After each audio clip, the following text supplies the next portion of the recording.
Hey, what's up, everybody? True Boxing here. Thank you for coming back to get hit with the truth. Today we're doing the what's next on the newly crowned WBC Interim Welterweight Champion of the World, former Junior Welterweight Champion Mario Barrios, following his career best win, a convincing 12-round unanimous decision over former champion Manny Pacquiao beater Yordenis Ugas. Before we get into that, if you could smash the like button, leave a comment, subscribe to the channel, I really do appreciate any and all support that I can get as I continue to build my channel up here. So Mario Barrios, really struck gold at the right time. I said going into this fight, I picked Ugas to win like many did, but I also said that if Barrios had the size advantage, and I said if he uses the youth and he really comes out and proves himself in this fight, he's going to have a world of opportunity after that. Now he's a WBC interim champion. So big time win. Now the big question is, what's next for Mario Barrios? Now the WBC doesn't always ignite their mandatory shots, depending on who the champion is. And in this case, it's Terrence Bud Crawford, who's the undisputed welterweight champion of the world. Now, let's run through the top 10, and Crawford sits at the very top. Can Barrios fight Crawford next? I think the option is there. It's possible, but I don't think it's likely. I still believe that Crawford and Spence 2 is going to happen, and I believe it's going to take place at 154. It's a profitable fight for both sides, and it's and I don't think Crawford, after winning undisputed here, I think he wants to start setting up for Tim Tszyu or Charlo at 154. I think that makes more sense for him. Barrios, in a sense, is a step back, because I think Crawford's going to get a ton of criticism if he were to stay and fight Barrios instead of Boots Ennis. Boots Ennis is the IBF interim champion. He was interim champion prior to prior to Barrios.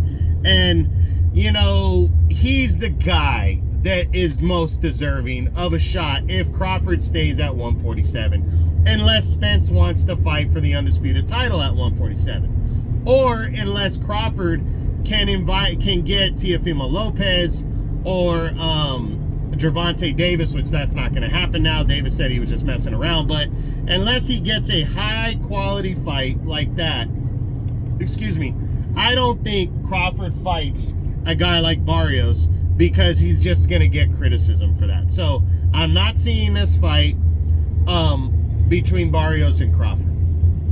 Now, next, Errol Spence Jr. Not seeing it for Barrios. Spence wants nothing to do with 147 anymore. He's done with it. He wants to move to 154 now. He wants Crawford next, and I just don't see him fighting Barrios next, unless Barrios is interested in moving to 154, which I think is a mistake right now. Then you got Boots Ennis. He's the IBF interim champion, and Barrios is WBC interim champion. Here's why I think this fight's very possible. If Crawford and Spence decide to fight at 154 next, then Crawford's giving up all his belts at 147 most likely.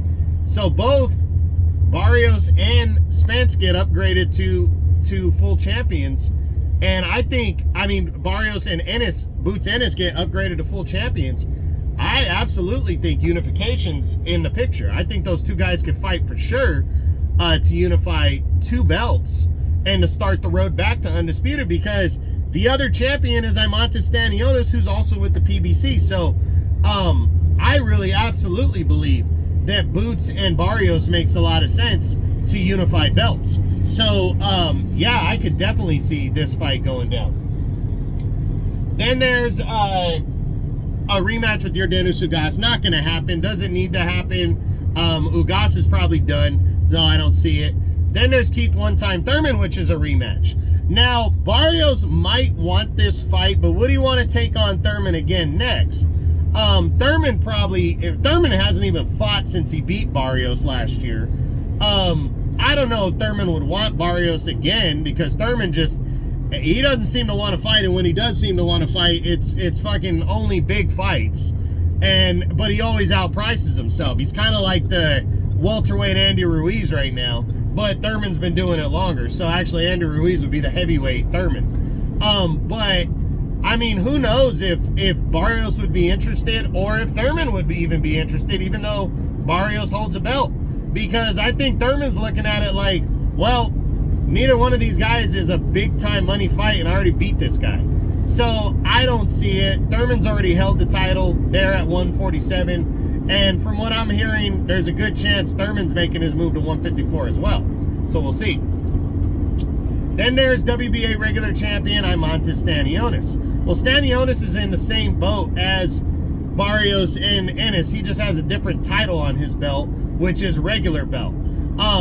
But if Crawford makes his move to 154 and vacates all the titles at 147, then guess what?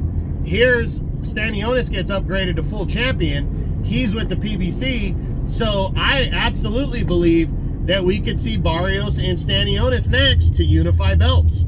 You know, I think that's absolutely possible. I think the PBC is going to push for it. And I think the PBC by the end of 2024 or beginning of 2025 is going to want 3 of the 4 titles to be in their grasp. So, yeah, I could see this fight happening for sure. Then we got Virgil Ortiz. He's done with 147. He's on his way to 154. Then there's former regular champion Radza Butayev, a PBC guy, but hasn't fought since he lost the WBA regular belt to Imantas Stanionis a year and a half ago.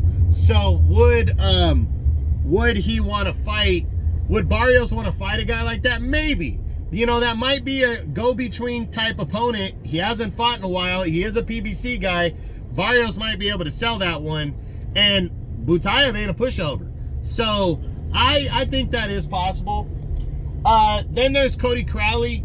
Crowley, I believe, is positioning himself in a final eliminator to get in line for one of the, well, I think that's the IBF belt, to get in line for Boots. But Crowley is ranked by the WBC, and they're both PBC guys. I think it really depends on what Crawford does. You know, if this fight were to go down, like, for instance, if all 3 belts that are owned by PBC, you know, the 3 titles, the WBC, the WBA, and the IBF belts, all the interim champions are regular champ like Stanionis is, they're all PBC guys. So they're all going to get upgraded to full champs if Crawford gives up the undisputed title. So I think 2 of those 3 guys are going to fight each other to unify, and I think the other guy could fight a guy like Crowley while he's waiting. Crowley's undefeated. He's on the rise. He's a PBC guy.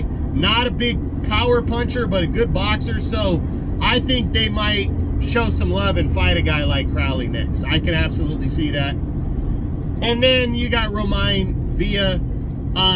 He kind of got his shot. He upset Rashidi Ellis and then fought Boots and got his ass beat in that fight. Fought as hard as he could. I wouldn't completely rule that out for Barrios, but I think it's kind of high risk, low reward because Villa is a power puncher. But I wouldn't completely rule it out. So for Mario Barrios, there's a litany of options. And it's really going to depend on what Crawford and when that happens. I think that's absolutely going to define what happens next for Barrios. Because I'm sure Barrios wants to fight Crawford, but I don't think Crawford's going to fight Barrios. So I'm taking that out. But I think I think there's a ton of realistic options. I just don't know which is the biggest, or which is the most likely one, I should say. The biggest one would be a unification bout with Boots Ennis. But a showdown with Imantas Stanionis for the WBA title would be huge also. Then from there, there's other PBC guys that are there, like Cody Crowley, I think makes a lot of sense. Or even Radza Butayev. So a lot of options here for Barrios once we figure out what's going on with Crawford. But I think Barrios is going to be your next WBC welterweight champion because I don't think Crawford's returning to 147. And we're going to see what goes down from there. But I can't wait to see what goes down for Mario Barrios and what he does next. So that's it. That's what I got. Hope you enjoyed the video. If you did, Smash the like button, leave a comment, subscribe to the channel. I appreciate any and all support. This is True Boxing. You've been hit with the truth.